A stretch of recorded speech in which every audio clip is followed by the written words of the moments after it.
Hi everyone. I just wanted to talk about a problem I noticed with the general audience today. This became most apparent to me when the new film Dune came out. I want to talk about how the general audience cannot seem to appreciate an art house films simply because it couldn't entertain them enough, and why that's a huge problem. I've talked about many movies with my friends, but Dune has to be the most divisive among my peers. A lot of my friends cannot seem to wrap their heads around this world, while I'm the only one who has read the book. That's a bit understanding. A lot of them call this film boring, however, because it couldn't entertain them enough. Some of them would say that the film is incomplete and ends at a strange point in the book, since this is in part 1. But I want to argue that Dune Part 1 has a complete story underneath it, but only if you pay attention. If you truly understand Dune, which is that this is more of a coming of age story rather than an action packed epic, then you can certainly find its hidden beginning, middle, and end. What this story truly is about is Paul Atreides, a 15-year-old boy learning to become a man. The beginning of the film makes it clear that Paul has the expectations he has to live up to on both his father and mother's side of the family. His conversation with his father at the graveyard makes it clear that he is not sure about being able to successfully take over House Atreides. The Gom Jabbar scene makes it clear that he is not sure if he can be the Kwisatz Haderach, someone important for his mother's side of the family. How Paul deals with these expectations are represented by how he interprets his dreams. The beginning of this arc is represented by his conversation with Duncan. He is not certain of the meaning of his dreams, just like how he is not certain of how he can be the person his parents want him to be.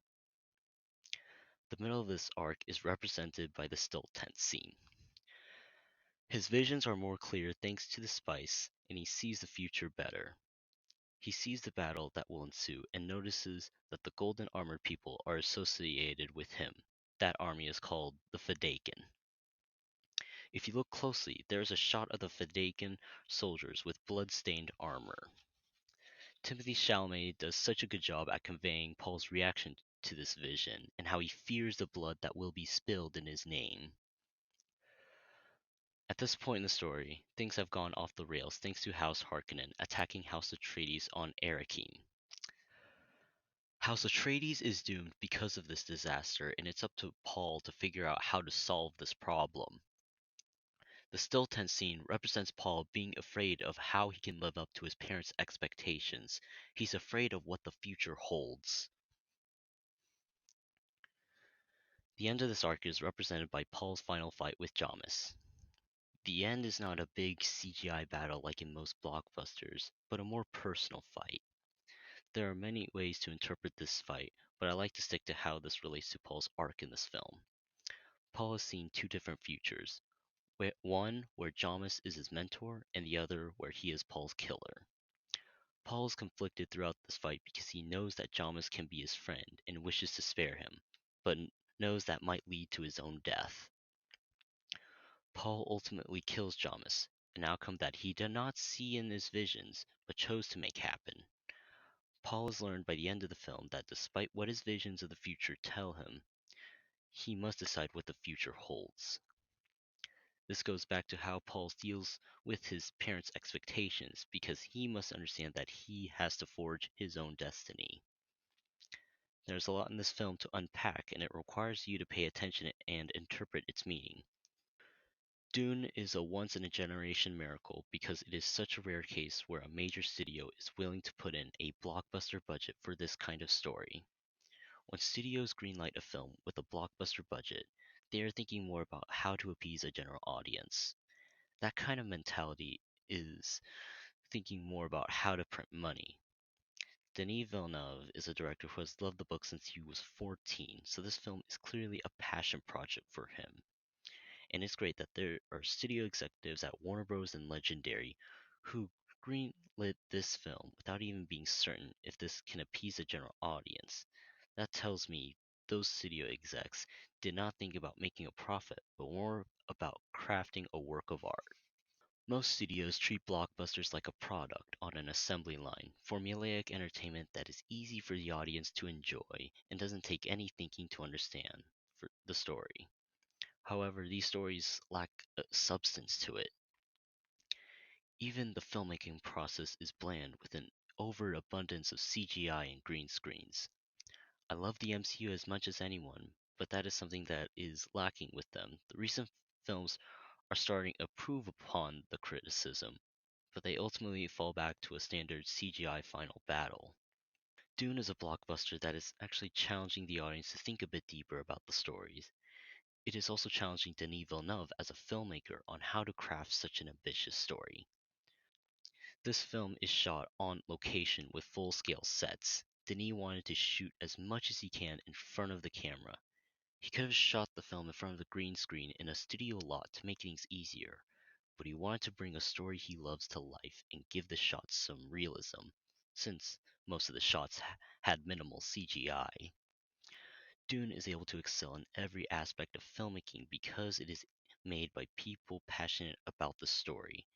Every department, every name attached to the credits clearly aren't here for the money, but because they love what they were doing. This kind of mentality, this kind of passion is missing in most Hollywood blockbusters. The only other director I can think of who does that for blockbusters is Christopher Nolan.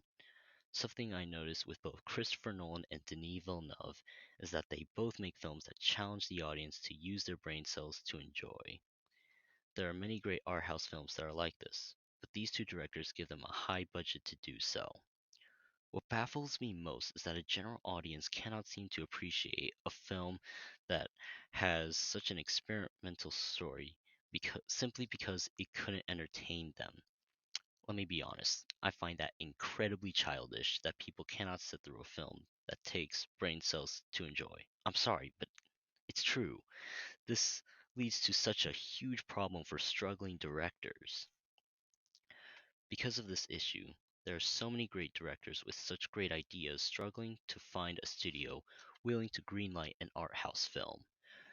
Most studios are afraid that those art house films will not be able to entertain an audience and make a profit rather than thinking about the artistic aspect of the film. Even Martin Scorsese, the Oscar winning director of many classics, is struggling with this problem because his recent films demand such a high budget. These directors are artists trying to show the world their passion projects, but struggle to make them because studios think more of the general audience's entertainment and money. Actor Ethan Hawke couldn't have said this better. I love superhero movies, but a film like One Flew Over the Cuckoo's Nest would flop today. And that's the sad thing about Hollywood. So who is to blame for all of this? Us, of course. It's up to us to support art house films because they are made by great directors who just want to craft a story that they love.